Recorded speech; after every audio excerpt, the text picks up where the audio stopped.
June 2nd, 2026, we jump out of bed, no hangover, hopefully, and we say, this is our year. We're going to get X, Y, and Z done. 2026, let's do this.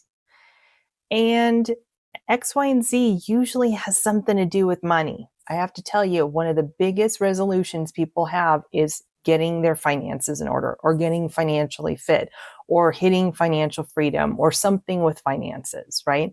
I know this to be a fact because I've read this a million different places, but I experience it as an advisor. I get tons of calls at the beginning of the year. And what happens is what happens with our fitness goals and our diet goals and all that stuff. Some people actually follow through, but a lot of us don't. By the middle of February, people have kind of forgotten about their goals. And by the end of December in 2026, people are sitting there either forgetting that they made the resolution or saying, what happened? Why didn't I accomplish this stuff? I didn't do anything I said I was going to do. And so we don't want that to happen. 2026 is going to be different. So in today's video, we are going to actually put a structure in place so that you can accomplish some of your 2026 goals. And I want you to remember one thing as we go through this. Setting 2026 goals for your finances is not about doing more. It's about focusing and doing what matters. Okay? Not more, but what matters. So if that sounds good to you, stick around because that's obviously our topic for today. And if you're new here, I just want to welcome you. I'm Lisa. I've been a financial advisor for almost 15 years, and I help people get to financial freedom as quickly as possible. If you are returning, we're happy to have you back and glad you are enjoying this. Okay, so the first step is actually reflecting before you start planning. Now, nobody likes doing this, okay, because they feel defeat when they go through this. We all want everything to be happy all the time. Well, that's not life, unfortunately. And so I would say if you get that pit in your stomach saying, I don't want to think about last year, I'm going to ask you to really contemplate where that's coming from. Are we playing the victim, even if it's to ourselves, right? Are we sitting there saying, I was a victim to me. I was a victim to circumstance. I was a victim to XYZ, whatever you want to fill in there. And we need to really release that because if you feel like you were victimized even by yourself in 2025 and you can't get past that, 2026 is going to be really hard. I hate to put that out there, but that's true. I've noticed the people who are constantly blaming other things or laziness or whatever it is, that doesn't help you. And those are often people that don't accomplish what they're trying to do. So with that out of the way, we are going to sit down. I'm imploring you to take out a piece of paper and a pen or a pencil. Don't dictate this in your phone. Don't type this on your computer. Here's why I'm saying this. Anything that you're going to be doing goal-wise, whether it's reflection or putting down goals in this structure that we're going to go through, you need to really absorb. And that means taking time. When we type it on the computer, it's fast. When we dictate it in our phone, it's even faster, right? But I want you to slow down, okay? And by taking out a piece of paper and a pen, it immediately slows you down. The other thing it does is it starts working with your natural ways of learning. So I used to be a school teacher. And when I was going through school, they taught us that there were 3 different types of learners. And usually people were a combination of some of these things, but there's auditory, there's visual, and there's haptic, which means tactile, basically, which means I have to do it in order to absorb it. So if you are writing this down, you are doing visual because you're reading it as you're writing it, and you're doing haptic because you're technically writing it out. And you could read it to yourself as you're doing it or afterwards to hit that auditory. And you might know, I'm definitely a haptic or I'm definitely a visual, but most people don't. So I would say hitting all 3 is a good thing. And like I said, slowing down will actually get you to think about what you're writing rather than just getting it done. This is not a get it done exercise. This is a focused exercise. Remember, focus on what matters, not more. Okay. So here's the 4 questions we're going to go through. And I would say either listen to all of them, pause the video and do it, or save this video and then do it afterwards, or, stop the video and just do it and then come back another day. Hopefully you'll choose one of those two. So the first question is, what worked in 2025 financially? What went well? And you've got to find something, right? I do a journaling exercise for myself every day, and I do 5 wins of the day. Sometimes it's really hard to figure out what a win was, right? But you really need to search, and you will find something that you are proud of. So find what worked in 2025 for you financially. Then we're going to focus on what felt heavy or stressful in 2025. Is there something in particular that happened with money that really stressed you out, really did not sit well with you? And it's not if, find something, okay? Because it happens to all of us. There's always a point that you look at something and you're like, wow, I shouldn't have done that. And maybe that's just buying an extra Amazon something that you shouldn't have bought. We all have that issue. My husband says there's another package coming. That must be for Lisa. So we all have that issue. Number 3 is, what did money support? Where did money support your life? So where is there a certain period in your life in 2025 that money really supported you? And of course, people will say, of course, I paid for my rent or my mortgage or the groceries or whatever. But try to find a very specific thing that you felt that money really helped your life.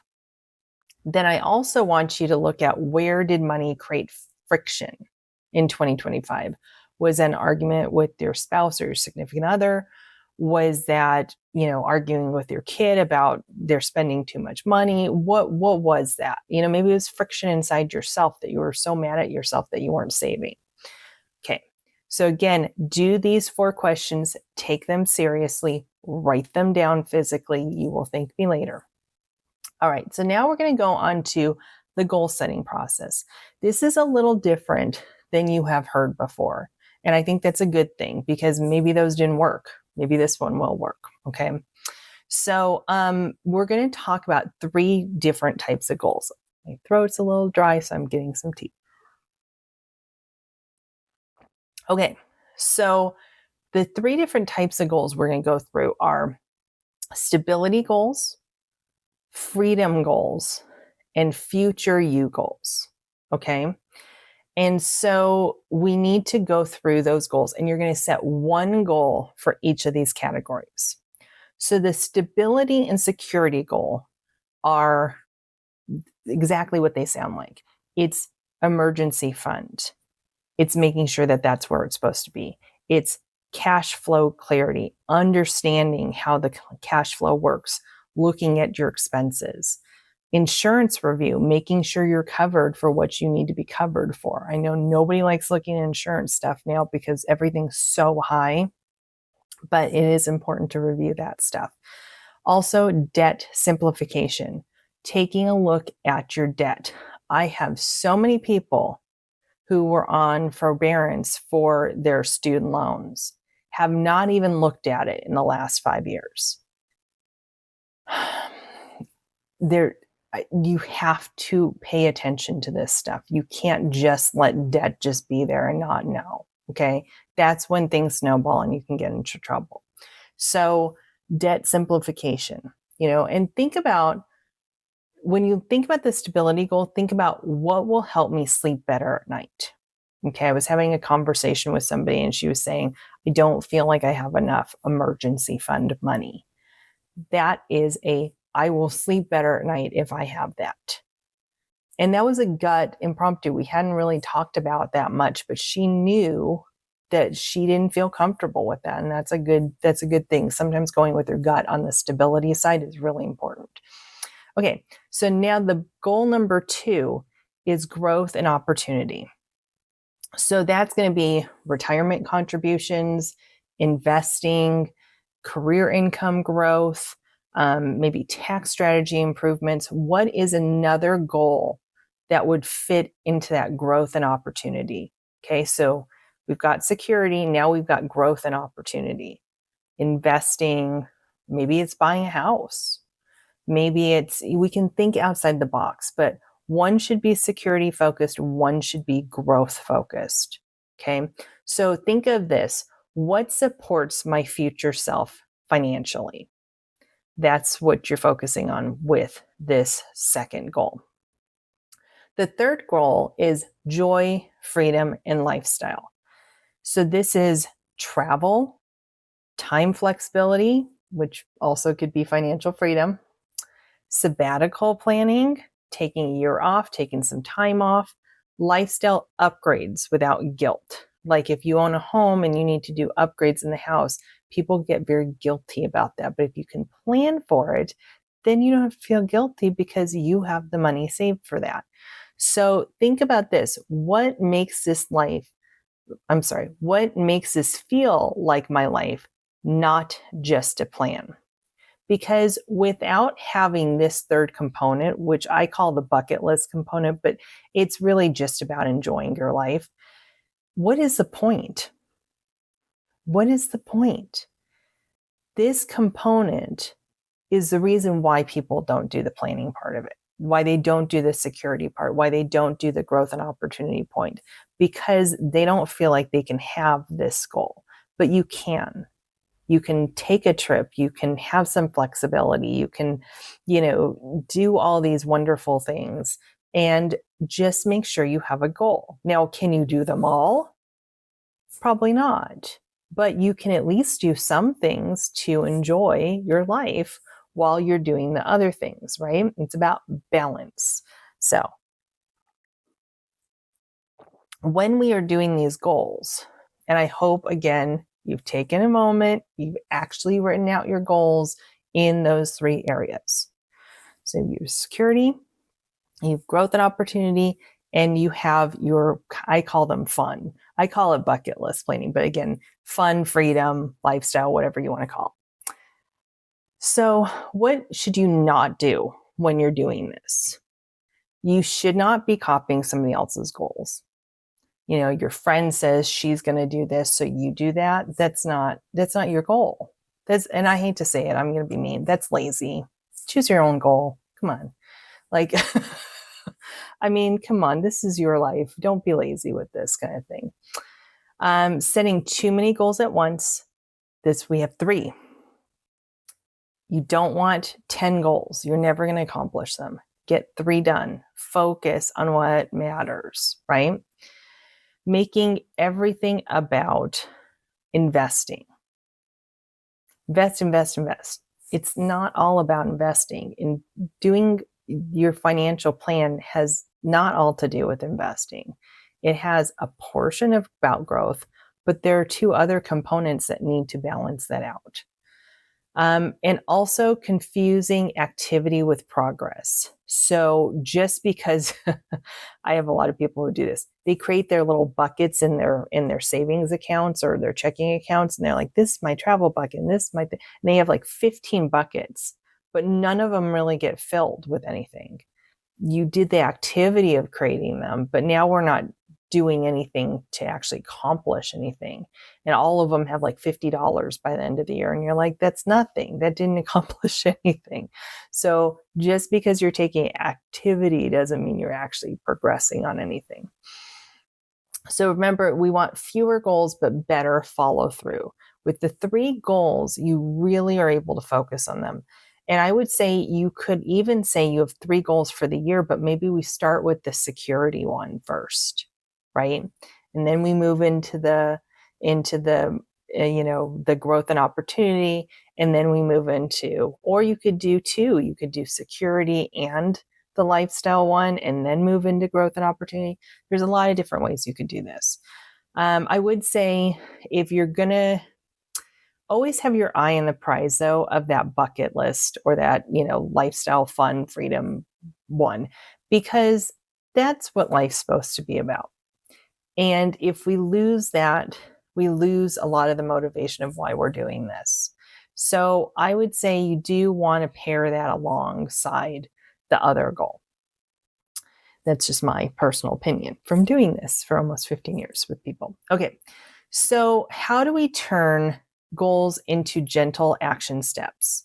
So we want to focus on one goal per bucket or per the topic that I was telling you about, one habit per goal. What is that habit we're going to build into growth and opportunity? What is that habit we're going to build into security? And I use this example a lot, but I feel like it really helps people, which is like the security piece. The habit might just be looking at your bank accounts once a week, looking at your credit cards once a week. That might be the habit that you build in. That habit can spur on action. So don't discount the habits that will get you, that will motivate you to do something else. Because if you're already in your bank account, let's say, and you've got money here and money there, you could very easily just move that over to your savings, your emergency savings. You're already in there. So creating that habit of looking at your bank account once a week, looking at your credit card once a week, actually helps you spur on the action. And doing a one check-in per quarter. So how are we doing with our goals? How is it going? I would say per quarter is the minimal. I would do it per month, to be honest. But, quarterly seems to work for a lot of people more than monthly. I don't know if they don't want to look at it that, I don't know. But they don't, but for some reason quarterly seems to work, but for me monthly is what I do. So here's an example. Your goal could be to increase your retirement savings. So this is that growth and opportunity, right? So your habit could be to auto increase your contributions by 1%. Okay, so you're going to do that. It's auto increase by 1%. And mid-year, you're going to check in and see how it's going. Again, I would say quarterly, monthly would be better, because what if it's not doing it? And then you've gone, half the year or even a quarter of the year without it doing what it's supposed to do. So I like a little bit more check-in than that. But, like I said, a lot of people don't do the monthly. So that's why I'm saying at least do quarterly check-ins. Okay, so I hope that was really helpful. Again, you don't need to have a perfect plan. You just need one that supports your overall values. And you've got to always focus on doing what matters and not more. That is the hurdle that many people go through.